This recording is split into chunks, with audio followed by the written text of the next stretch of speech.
എല്ലാവർക്കും Kerala kitchen mom റെസിപ്പിയിലേക്ക് ഒരിക്കൽ കൂടി സ്വാഗതം. ഇത് നമുക്ക് ഒരു മുട്ടക്കറി തയ്യാറാക്കിയാലോ? അതും വളരെ എളുപ്പം നമ്മുടെ കയ്യിലുള്ള സാധനങ്ങൾ വെച്ചുകൊണ്ട് തന്നെ പെട്ടെന്നൊരു മുട്ടക്കറി നമുക്ക് തയ്യാറാക്കാം. അപ്പോൾ ഞാൻ മുട്ടക്കറി തയ്യാറാക്കാൻ വേണ്ടി ഒരു പാത്രം അടുപ്പത്ത് ചൂടാക്കിയിട്ടുണ്ട്. പാത്രം ചൂടായി വരുമ്പോഴത്തേക്ക് കുറച്ച് വെളിച്ചെണ്ണ നമുക്കതിനകത്തേക്ക് ഒഴിച്ചു കൊടുക്കാം. നിങ്ങളുടെ ഈ വെളിച്ചെണ്ണ ഇല്ല എന്നുണ്ടെങ്കിൽ ഏതെങ്കിലും ഓയിൽ മതിയായി. അതായത് നമ്മുടെ സൺഫ്ലവർ ഓയിലോ കനോല ഓയിലോ ഏതെങ്കിലും ഓയിൽ. വെളിച്ചെണ്ണയിൽ ഉണ്ടാക്കുന്നതാണ് ഒന്നുകൂടെ നല്ല ടേസ്റ്റ്. അപ്പോൾ നമ്മുടെ വെളിച്ചെണ്ണ നന്നായിട്ട് ചൂടായിട്ടുണ്ട്. ഇനി നമുക്ക് കുറച്ച് കടുകിട്ട് പൊടിച്ചെടുക്കാം. അപ്പോൾ കടുക് പൊട്ടി വരുമ്പോഴത്തേക്ക് നമുക്ക് കുറച്ച് വറ്റൽമുളക് കൂടി ഇതിനകത്തേക്ക് ഇട്ട് കൊടുക്കാം. വറ്റൽമുളകും കടുകും പിന്നെ കറിവേപ്പിലയും. ഇപ്പോൾ ഞാൻ കറിവേപ്പിലിനകത്തേക്ക് ചേർക്കുന്നില്ല. നിങ്ങൾ തീർച്ചയായിട്ടും കറിവേപ്പിലയും കൂടി ഇടുക. കാരണം ഇവിടെ കറിവേപ്പില കിട്ടാനില്ല, അതുകൊണ്ടാണ് ഞാൻ കറിവേപ്പില ഇപ്പോൾ ഇടാത്തത്. അപ്പോൾ നിങ്ങൾ കറിവേപ്പില കൂടി ഇട്ടിട്ട് വേണം നിങ്ങളിത് പൊട്ടിച്ചെടുക്കാൻ വേണ്ടി, കടുക് നന്നായിട്ട് പൊടിച്ചെടുക്കാൻ വേണ്ടി. ഇപ്പോൾ എല്ലാം നന്നായിട്ട് പൊട്ടിയിട്ടുണ്ട്. ഇനി നമുക്ക് 1 ടീസ്പൂണ് ഇഞ്ചിയും അതുപോലെ തന്നെ 1 ടീസ്പൂണ് വെളുത്തുള്ളിയുടെ പേസ്റ്റ് നമുക്കിതിനകത്തേക്ക് ചേർത്ത് കൊടുക്കാം. ഇപ്പോൾ എൻ്റെ കയ്യിൽ ഇഞ്ചിയുടെയും വെളുത്തുള്ളിയുടെയും പേസ്റ്റ് ഉണ്ട്, അതുകൊണ്ടാണ് ഞാൻ പേസ്റ്റ് ചേർത്തിരിക്കുന്നത്. നിങ്ങളുടെ കയ്യിൽ പേസ്റ്റ് ആയിട്ടില്ല എന്നുണ്ടെങ്കിൽ ഒന്നുകിൽ നിങ്ങൾക്ക് പേസ്റ്റായിട്ട് അരച്ച് കുറേ നാൾ ഫ്രിഡ്ജിൽ വെച്ചേക്കാം. ഞാൻ അങ്ങനെ വെച്ചിട്ടുള്ള പേസ്റ്റാണിത്. അതല്ലെന്നുണ്ടെങ്കിൽ നിങ്ങൾ ഒരു 2 അല്ലെങ്കിൽ 3 അല്ലി വെളുത്തുള്ളിയും ഒരു കുഞ്ഞു പീസ് ഇഞ്ചി കൂടി എടുത്തിട്ട് ജസ്റ്റ് ഒന്ന് ചതച്ചെടുക്കുക. നിങ്ങൾക്ക് മിക്സിയിലൊന്നും ഇട്ട് ചതയ്ക്കേണ്ട കാര്യമില്ല. ഈ ചപ്പാത്തിയുടെ കോലുണ്ടല്ലോ, അത് വെച്ച് ജസ്റ്റ് ഒന്ന് ഇടിക്കുമ്പോൾ തന്നെ നന്നായിട്ട് ഒന്ന് ചതഞ്ഞിട്ട് ജസ്റ്റ് ഒന്ന് ക്രഷായി കിട്ടിയാൽ മതി. അതിട്ട് കൊടുത്താലും മതി. അപ്പോൾ അതാകുമ്പം നല്ലൊരു ടേസ്റ്റും നല്ലൊരു മണമൊക്കെ ആയിരിക്കും നമ്മുടെ ഈ മുട്ടയുടെ കറിക്ക് വരുന്നത്. അപ്പോൾ അതിന് നമ്മളിത് വെളിച്ചെണ്ണയിലിട്ട് നല്ലതായിട്ട് അങ്ങോട്ട് മുരിച്ച് കഴിയുമ്പോഴത്തന്നെ ഇഞ്ചിയുടെയും വെളുത്തുള്ളിയുടെയും മണം ഉണ്ടല്ലോ, നല്ലൊരു മണമായിരിക്കും. അപ്പോൾ ഇതിൻ്റെ പച്ചമണം മാറുന്നിടം വരെ നമുക്കിതൊന്ന് നന്നായിട്ടൊന്ന് വഴറ്റിയെടുക്കാം. ഇനി അടുത്തായിട്ട് വേണ്ടത് ഉള്ളിയാണ്, സവാള. അപ്പോൾ ഞാനിവിടെ 2 സവാള, ഇച്ചിരി വലിയ സൈസ് സവാള കേട്ടോ. ചെറിയ സൈസിലാണെങ്കിൽ ഒരു മീഡിയം സവാളയാണെങ്കിൽ ഒരു 3 സവാള എടുക്കാം. അപ്പോൾ ഇപ്പം ഞാൻ എടുത്തേക്കുന്നത് വലിയ സൈസ് ആയതുകൊണ്ടാണ് 2 സവാള ചെറിയ പീസായിട്ട് ഇതുപോലെ അരിഞ്ഞിട്ട് എടുത്തിട്ടുണ്ടായിരുന്നു. അത് നമുക്ക് അതിനകത്ത് ഇട്ട് കൊടുക്കാം. എന്നിട്ട് നന്നായിട്ട് ഒന്ന് വഴറ്റിയെടുക്കാം.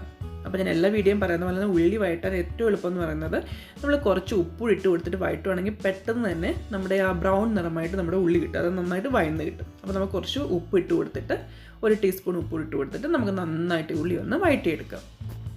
ഇപ്പോൾ നമ്മുടെ ഉള്ളിയുടെ കളറൊക്കെ ജസ്റ്റ് ഒന്ന് മാറി വരുന്നുണ്ട്, ഒന്ന് വഴന്നിട്ടുണ്ട്. ഞാനിപ്പോൾ ഈ സമയത്ത് കുറച്ച് പെരിഞ്ചീരകം ഇതിനകത്തേക്ക് ഇട്ട് കൊടുക്കുകയാണ്. സത്യത്തിൽ പെരിഞ്ചീരകം നമ്മൾ ഉള്ളി ഇടുന്നതിന് തൊട്ട് മുന്നായിട്ടാണ് നമ്മൾ ഇട്ട് കൊടുക്കേണ്ടിയിരുന്നത്. ഞാനങ്ങ് വിട്ടുപോയായിരുന്നു. അതുകൊണ്ട് തന്നെ ഈ സമയത്ത് ഞാൻ കുറച്ച് പെരിഞ്ചീരകം ഇതിനകത്തേക്ക് ഇട്ട് കൊടുക്കുകയാണ്. ഇതാണ് ഈ മുട്ടക്കറിയുടെ സ്പെഷ്യൽ രുചി എന്ന് പറയുന്നത്. ഇങ്ങനെ പെരിഞ്ചീരകം നമ്മളിട്ട് മുട്ടക്കറി വെക്കുമ്പോൾ തന്നെ നല്ലൊരു ടേസ്റ്റാണ് നമ്മുടെ മുട്ടക്കറിക്ക്. അപ്പോൾ നല്ലൊരു മണമാണ് കേട്ടോ ഈ പെരിഞ്ചീരകത്തിൻ്റെ മണവും കൂടെ. അപ്പോൾ നിങ്ങൾ ഈ ഉള്ളി ഇടുന്നതിന് തൊട്ട് മുന്നായിട്ട് വേണം ഈ പെരിഞ്ചീരകം ഇടാം. അത് 1 ടീസ്പൂൺ പെരിഞ്ചീരകം ഇട്ട് ജസ്റ്റ് ഒന്ന് മൂപ്പിക്കുക. അതിന് ശേഷം നമുക്ക് ഉള്ളി ഇടാം. ഇപ്പോൾ നമ്മുടെ ഉള്ളിയൊക്കെ നന്നായിട്ട് വഴന്നു, ആ പെരിഞ്ചീരകമൊക്കെ നന്നായിട്ട് നല്ല മണം വരുന്നുണ്ട്. ഈ സമയത്ത് നമുക്ക് ഒരു തക്കാളിപ്പഴം ഉണ്ടെങ്കിൽ നിങ്ങൾക്ക് ജസ്റ്റ് ഒന്ന് ചേർത്ത് കൊടുക്കാം. അതില്ലെങ്കിൽ ചേർക്കണമെന്നില്ല. അപ്പോൾ ഞാനിപ്പോൾ ഒരു തക്കാളിപ്പഴം, ഒരു ചെറിയ തക്കാളിപ്പഴം കേട്ടോ, അത് ഇട്ട് കൊടുത്തിട്ടുണ്ട്. ഇനി അത് നമുക്ക് നന്നായിട്ടൊന്ന് വഴറ്റിയെടുക്കാം. ഇപ്പം നമ്മുടെ തക്കാളിപ്പഴമൊക്കെ നന്നായിട്ട് വഴന്നിട്ടുണ്ട്. ഇനി നമ്മൾ പൊടികൾ ഓരോന്നായിട്ട് ചേർത്ത് കൊടുക്കാം. ആദ്യം തന്നെ മഞ്ഞൾപ്പൊടി. ഞാനിവിടെ ഒരു 1/4 ടീസ്പൂൺ മഞ്ഞൾപ്പൊടിയാണ് ഇട്ട് കൊടുത്തിരിക്കുന്നത്. അടുത്തായിട്ട് നമുക്ക് വേണ്ടത് ഗരം മസാലയാണ്. ഗരം മസാലയും നമുക്കൊരു 1/4 ടീസ്പൂണിൻ്റെ ആവശ്യമേ ഉള്ളൂ. കാരണം നമ്മൾ ഓൾറെഡി ഗരം മസാലയല്ല പെരിഞ്ചീരകം നമ്മളവിടെ ചേർത്തിട്ടുണ്ട് അല്ലേ. 1 ടീസ്പൂൺ പെരിഞ്ചീരകം കൂടെ നമ്മൾ ഇടയ്ക്കൊന്നും ചേർത്തിട്ടുണ്ടായിരുന്നല്ലോ. അതുകൊണ്ട് തന്നെ ഗരം മസാല നമുക്കിപ്പം ഒരു 1/4 ടീസ്പൂണിൻ്റെ ആവശ്യമേ ഉള്ളൂ. ഇനി നമുക്ക് നന്നായിട്ട് ഇളക്കി അതിൻ്റെ ഒരു പച്ചമണം ഒന്ന് മാറ്റിയെടുക്കാം. ഇനി നമുക്ക് അടുത്തായിട്ട് ചേർക്കാനുള്ളത് മല്ലിപ്പൊടിയാണ്. മല്ലിപ്പൊടി ഞാനൊരു 1/2 ടീസ്പൂൺ മല്ലിപ്പൊടിയാണ് ഇതിനകത്തേക്ക് ഇട്ട് കൊടുത്തിരിക്കുന്നത്. നമ്മൾ ഇതിനകത്ത് മുളക് പൊടി ചേർക്കുന്നില്ല. അതുകൊണ്ട് തന്നെ നമുക്കിതിനകത്തേക്ക് പച്ചമുളക് ഇട്ട് കൊടുക്കണം.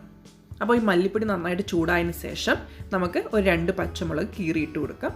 ഒന്നുകിൽ നിങ്ങൾക്ക് നടുക്കൂടെ കീറിയിട്ട് കൊടുക്കാം. അതല്ലെന്നുണ്ടെങ്കിൽ ഒരു കത്രിക വെച്ചിട്ട് ജസ്റ്റ് ഒന്ന് മുറിച്ചിട്ട് കൊടുക്കാം. കത്രിക വെച്ചോ നൈഫ് വെച്ചോ നമുക്ക് ജസ്റ്റ് ഒന്ന് മുറിച്ചിട്ട് കൊടുക്കാം.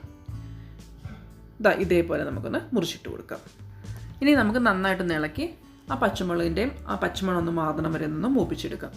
അധികം അങ്ങ് വെന്ത്, അതായത് നന്നായിട്ട് അലിയേണ്ട കാര്യമില്ല. ജസ്റ്റ് ഒന്ന് അതിൻ്റെ പച്ചമണം മാറിയാൽ മാത്രം മതിയായിരിക്കും.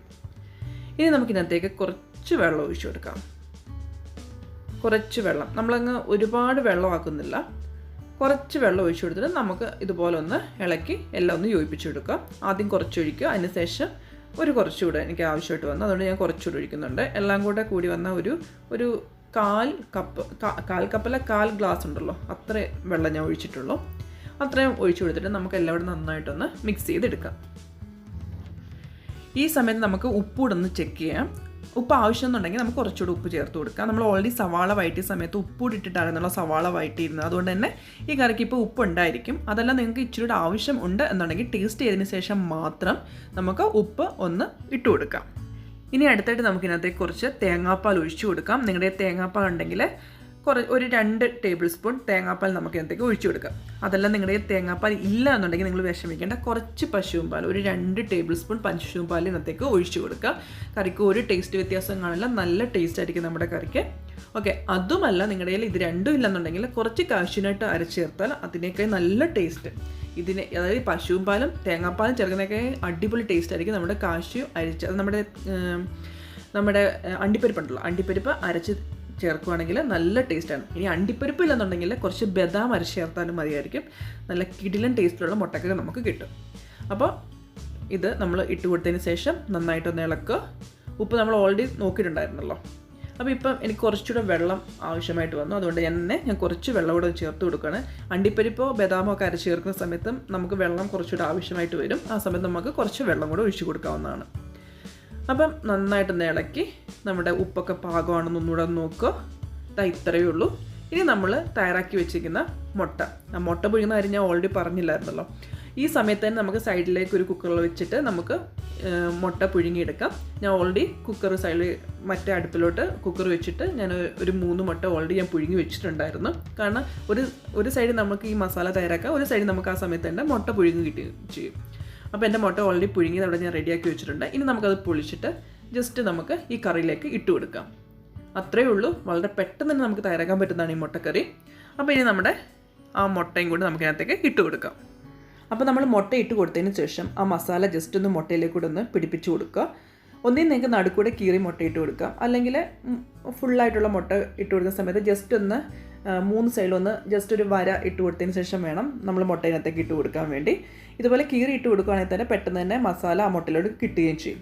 ഇനി നമുക്ക് ജസ്റ്റ് ഒന്ന് അടച്ചു വെച്ച് ജസ്റ്റ് ഒന്ന് ആവി കയറ്റി എടുക്കാം. അത്രയേ ഉള്ളൂ. നമ്മുടെ മുട്ടക്കറി റെഡി ആയിട്ടിരിക്കുന്നു. അപ്പോൾ ഇന്നത്തെ ഈ മുട്ടക്കറിയുടെ റെസിപ്പി നിങ്ങൾക്ക് ഇഷ്ടപ്പെട്ടെങ്കിൽ തീർച്ചയായിട്ടും ഉണ്ടാക്കി നോക്കിയിട്ട് അഭിപ്രായം എന്നോട് പറയണം. അതുപോലെ തന്നെ ഈ വീഡിയോ ലൈക്ക് ചെയ്യാനും ഷെയർ ചെയ്യാനും മറക്കണ്ട കേട്ടോ.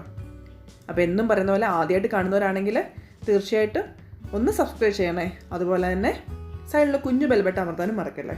അപ്പോൾ ഇതുപോലത്തെ പുതിയ റെസിപ്പികളും പുതിയ വീഡിയോകളായിട്ട് നമുക്ക് കാണാം. അതുവരേക്കും ബൈ.